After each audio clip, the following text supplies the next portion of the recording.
اب اس کی شاخیں انڈیا، امریکہ اور برطانیہ جیسے 9 ممالک میں ہیں، اور یہ وہی تاج ہوٹل ہے جہاں کچھ سال پہلے دہشت گردوں نے حملہ کیا تھا اور کئی سو افراد مارے گئے۔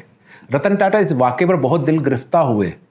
انہوں نے اپنے ملازمین کے اہل خانہ کو تا حیات سیلری جاری رکھنے کا حکم دیا جن کی جان اس حملے میں چلی گئی تھی۔ اس معاملے میں وہ اپنے والد اور دادا کے نقش قدم پر چل رہے تھے۔ جمشید جی ٹاٹا کے بیٹے JRD ٹاٹا جب 1991 میں ریٹائر ہوئے تو ان کی جگہ رتن ٹاٹا گروپ کے چیئرمین بن گئے۔ شروع میں لوگوں نے رتن ٹاٹا کی کاروباری ذہانت پر کئی سوالات اٹھائے، لیکن سن 2000 میں انہوں نے اپنے سائز سے دگنا بڑی برطانوی ٹیٹلی کمپنی کو خرید کر لوگوں کو حیران کر دیا۔ آج ٹاٹا کی گلوبل بیوریج دنیا کی دوسری سب سے بڑی چائے کمپنی ہے۔ اس کے بعد انہوں نے یورپ کی دوسری سب سے بڑی سٹیل مینوفیکچرنگ کمپنی کورس کو خرید لیا۔ ان کا ایک بڑا کارنامہ بھارت کے مڈل کلاس لوگوں کے لیے سستی ترین کار نینو متعارف کرانا ہے۔ سن 2009 کے دلی آٹو ایکسپو میں انہوں نے عام لوگوں کے لیے اس کار کی نمائش کی جو صرف 1 لاکھ روپے میں دستیاب تھی۔ لیکن دلچسپ بات یہ ہے کہ نینو سے پہلے 1998 میں ٹاٹا موٹرز نے انڈیکا کار مارکیٹ میں پیش کی تھی، جو انڈیا میں ڈیزائن کی گئی پہلی گاڑی تھی۔ یہ کار ابتدا میں ناکام رہی اور رتن ٹاٹا نے مایوس ہو کر اسے فورڈ موٹر کمپنی کو فروخت کرنے کا فیصلہ کر لیا۔ رتن ٹاٹا جب ڈیٹرائٹ گئے تو بل فورڈ نے ٹاٹا پر طنز کیا کہ اگر انہوں نے انڈیکا خریدی تو وہ انڈین کمپنی پر بڑا احسان کریں گے۔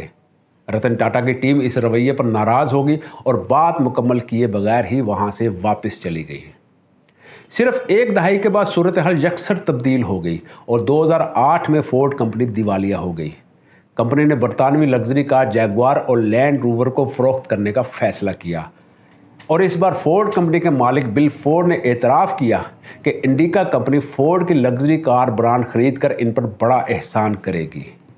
رتن ٹاٹا نے ان دونوں مشہور برانڈز کو 2.3 ارب امریکی ڈالرز میں خرید لیا۔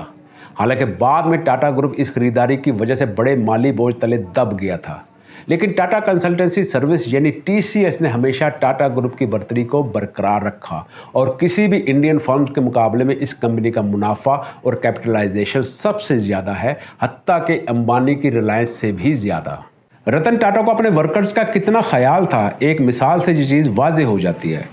ایک بار رتن ٹاٹا اپنی کار فیکٹری کے دورے پر گئے تو دیکھا وہاں کار کے ایک پرزے کو 2 بار فولڈ کرنا پڑتا تھا، یعنی مہینے میں 300 کارز ہوں تو لگ بھگ 600 بار، اور یہ کام مزدور کرتے تھے۔ رتن ٹاٹا نے یہ دیکھ کر فوری جاپان سے اس کام کے لیے روبوٹس کا آرڈر دے دیا اور کہا کہ مجھے یہ برداشت نہیں کہ ایسے کمر توڑ کام کے لیے انسانوں کو استعمال کیا جائے۔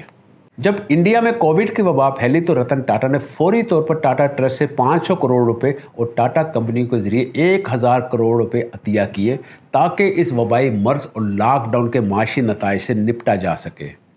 اس وبا کے دوران رتن ٹاٹا پہلے شخص تھے جنہوں نے اپنے لگژری ہوٹلز کو ڈاکٹرز اور ہیلتھ ورکرز کی رہائش کے لیے استعمال کرنے کی پیشکش کی، جو خود کو شدید خطرے میں ڈال رہے تھے۔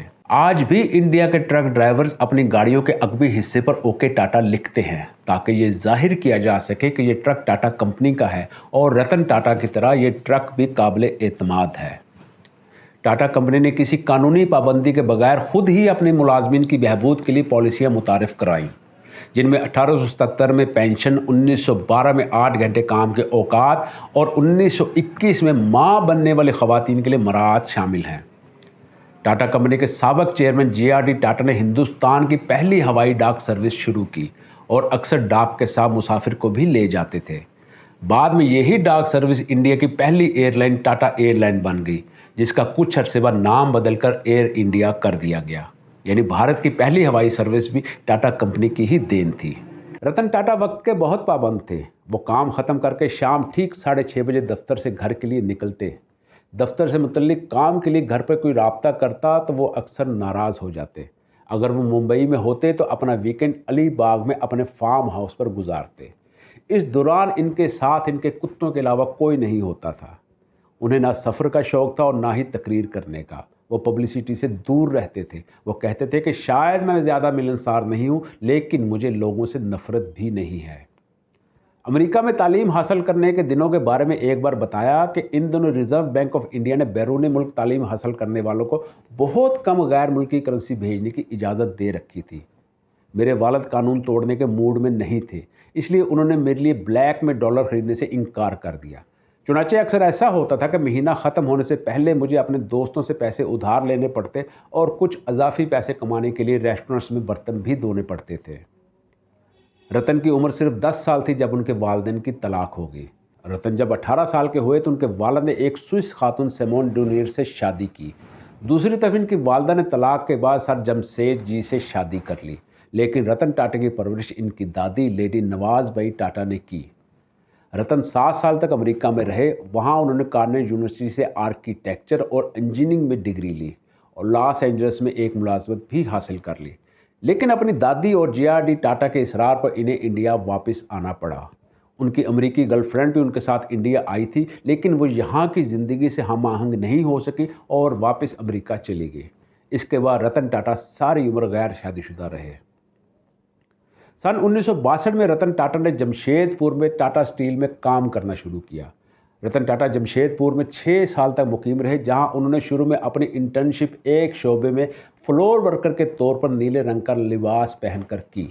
اس کے بعد انہیں پروجیکٹ مینیجر بنا دیا گیا، یعنی کمپنی کا مالک ہوتے ہوئے بھی انہوں نے اپنی ٹریننگ کا آغاز ایک مزدور کی حیثیت سے کیا۔ جب ٹریننگ پیریڈ ختم ہوا تو ان کے والد JRD ٹاٹا نے انہیں بمبئی بلا لیا۔ JRD نے انہیں خسارے میں چل رہی کمپنیوں سینٹرل انڈیا ملز اور نیلکو کو بہتر بنانے کی ذمہ داری سونپی۔ رتن ٹاٹا کی قیادت میں 3 سال کے اندر نیلکو یعنی نیشنل ریڈیو اور الیکٹرانکس نے منافع کمانا شروع کر دیا۔ رتن ٹاٹا کے دوست انہیں ایک دوستانہ، مہذب اور دلچسپ شخص کے طور پر یاد کرتے ہیں، جس میں کسی قسم کا کوئی غرور نہیں تھا۔ کوئی بھی ان سے مل سکتا تھا اور وہ خود اپنے فون کا جواب دیتے تھے۔ زیادہ تر انڈین ارب پتیوں کے مقابلے میں رتن کا طرز زندگی بہت سادہ تھا۔ ان کے پاس سیکرٹریوں کی بھیڑ نہیں تھی۔ ان کے گھر میں ایک آدھ نوکر کے علاوہ کوئی وردی پوش بٹلر یا شوفرز موجود نہیں تھے۔ کملا پہاڑیوں پر مکیش امبانی کے 27 منزلہ گھر سے دور کولابے میں سمندر کے سامنے والے رتن ٹاٹا کا گھر ان کے مزاج اور سادگی کو ظاہر کرتا ہے۔ اس سادہ ترین ارب پتی رتن ٹاٹا نے عالمی دنیا پر اپنا نقش چھوڑا ہے۔ یہ کمپنی جیگوار اور لینڈ روور کاریں تیار کرتی ہے اور ٹاٹا کنسلٹنسی سروسز دنیا کی ٹاپ سافٹ ویئر کمپنیوں میں سے ایک ہے۔ لیکن یہ سب بنانے سے زیادہ فلاحی کاموں اور انسانیت کے فلاح میں رتن ٹاٹا کا کردار ہمیشہ یاد رکھا جائے گا۔ اجازت دیجیے، اللہ حافظ۔